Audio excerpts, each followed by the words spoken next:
Assalamu alaikum everyone. My name is Musfra and once again I am here to talk about the second topic of parts of speech. So friends, आज मैं आप लोगों को parts of speech का second topic clear करूँगी और उस second topic का नाम है प्रोनाउन.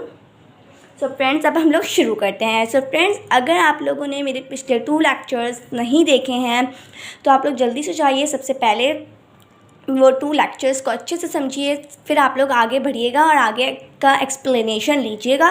इससे आप लोगों की जो कन्फ्यूजन है वो बहुत अच्छी क्लियर हो जाएगी. और अगर आप लोगों को फिर भी कोई डाउट रहता है सो फ्रेंड्स, आप लोग मुझसे कमेंट सेशन में ज़रूर पूछ सकते हैं. मैं आप लोगों की कन्फ्यूजन ज़रूर क्लियर करूँगी. तो हम लोग शुरू करते हैं.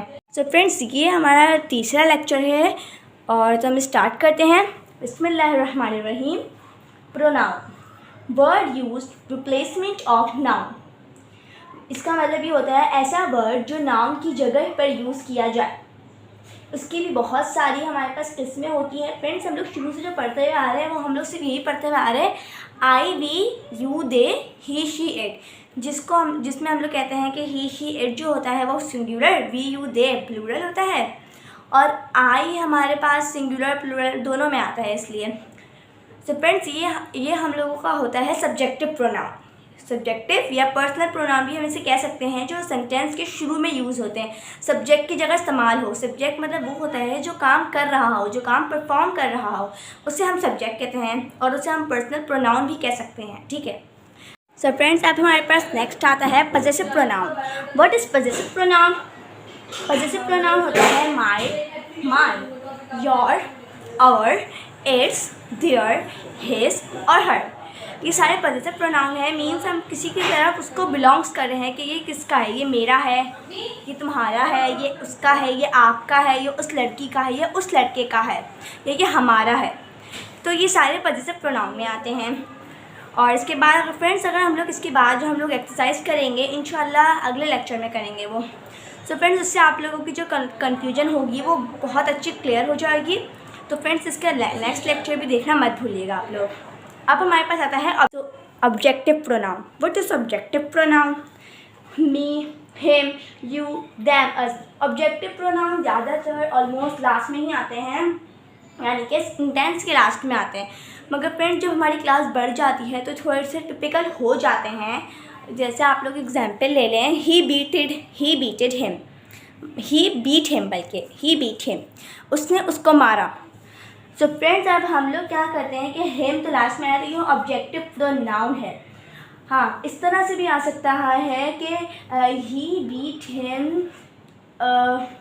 वर्स्ट, इसने उसको बहुत बुरा मारा. तो फ्रेंड्स, अब हम लोग ये नहीं कर सकते कि वर्स्ट लास्ट में आया है तो हम लोग फिर उसको ऑब्जेक्टिव प्रोनाउन नहीं, वो हमारे पास एक्स्ट्रा वर्ड हो जाता है. सो इसलिए जो उससे पहले वाला होता है वो हमारे पास आ जाता है ये हिम, जैसे ही बीट है.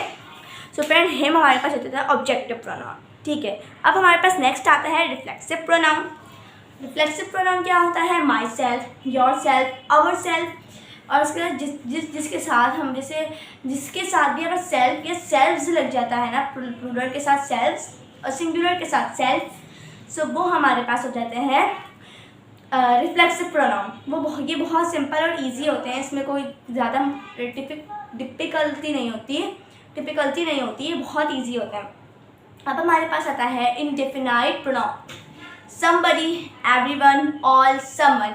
इंडेफिनाइट प्रोनाउन जो होता है उसमें हम लोग कुछ चीज़ों को सिर्फ डिफाइन कर रहे होते हैं कि कुछ है, सब कुछ है, थोड़ा सा है, बहुत है. इस तरह से फ्यू भी हम लोग इंडेफिनाइट प्रोनाउन में हम लोग कर सकते हैं. ठीक है. Somebody, everyone, all, someone. Sorry friends, हम लोग फ्यू में से नहीं करते, इंडेफिनाइट प्रोनाउन में नहीं हो, क्योंकि यहाँ पर प्रोनाउन की बात की जा रही है और फ्यू हम लोग कभी नाउन की रिप्लेसमेंट की जगह तो यूज़ नहीं करते, इसलिए यहाँ पर फ्यू नहीं आएगा. इस तरह की चीज़ें आएंगी जैसे समबडी, एवरीवन, इस तरह से. अब हमारे पास आता है डिमॉन्स्ट्रेटिव प्रोनाउन. इसमें क्या होता है? दीस, दैट. इसमें सिर्फ 4 वर्ड होते हैं और कुछ ज़्यादा वो नहीं होता. तो सिर्फ 4 वर्ड होते हैं, this, that, these, those. Friends, जिसकी एक्सरसाइजेस होती हैं वो इस तरह से भी आ सकती है कि आप लोग वो करें, आइडेंटिफाई करें. तो अगर आप लोगों को आइडेंटिफाई करने के लिए कोई क्वेश्चन आता है तो फ्रेंड्स, इसके लिए आप लोगों को इस लेक्चर को गौर से और सही से समझना बहुत मैटर करता है। तो आप लोग बिल्कुल भी वीडियो स्किप मत कीजिएगा, एंड तक ज़रूर देखिएगा और मेरे चैनल को सब्सक्राइब कर दें, इस वीडियो को लाइक कर दें अगर पसंद आ जाए तो, ठीक है। अब हमारे पास आता है next relative pronoun, that, which, whom, where. Friends ये ज़्यादातर तो वैसे WH वर्ड होते हैं, बस एक डेट हमारे पास आ जाता है रिलेटिव प्रोनाउन में, बाकी सारे WH वर्ड होते हैं। होम, हु, वेयर, हाउ, इस तरह के जो वर्ड होते हैं वो आते हैं हमारे पास। रिलेटिव प्रोनाउन होते हैं किसी चीज़ से हम रिलेट कर रहे होते हैं उसको, इज़ दैट योर पेन, तो हम रिलेट कर रहे हैं उसको कि पेन से कि ये तुम्हारा पेन है।